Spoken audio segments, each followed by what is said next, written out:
정부가 내년에도 부동산 공시가격을 결정할 때 시세가 오르내리는 만큼만 반영하기로 했습니다. 시세 반영률을 3년째 동결한 건데 올해 집값이 크게 상승한 수도권을 중심으로 집주인이 내야 할 보유세가 크게 늘어날 전망입니다. 이상화 기자입니다. 서울 서초 2,400여 세대 규모 아파트 단지입니다. 지난해만 해도 30억 원대 초반에 거래되던 전용 84제곱미터 아파트가 올 여름 40억 원대로 훌쩍 뛰었습니다. 5월부터 한 7월, 8월 사이까지 반포 같은 경우는 한 달 사이에 5억씩 오르다 보니까 그때 매수자분들이 보고 집을 보지도 않고 계약할 정도의 분위기였습니다.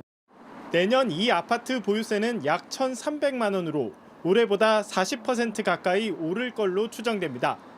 정부가 내년 공시가격도 올해처럼 시세 변동분만 반영하기로 했기 때문입니다.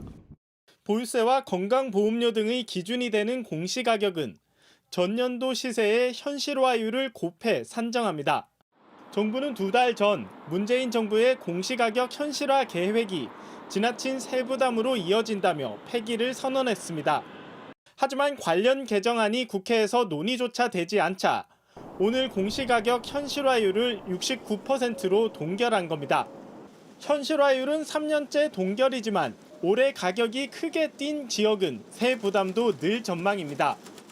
같은 서울에서도 시세 상승이 컸었던 강남 서초 지역들 같은 경우에는 그리고 그중에 고가 아파트 같은 경우에는 공시가격 상승폭도 동결을 하더라도 상승폭이 좀 어느 정도 있을 거라고 보여지고요.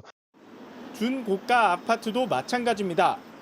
서울 마포 한 대단지 아파트는 올해 종부세 대상이 아니었던 전용 84제곱미터 일부 세대가 내년엔 종부세를 내야 할 걸로 보입니다.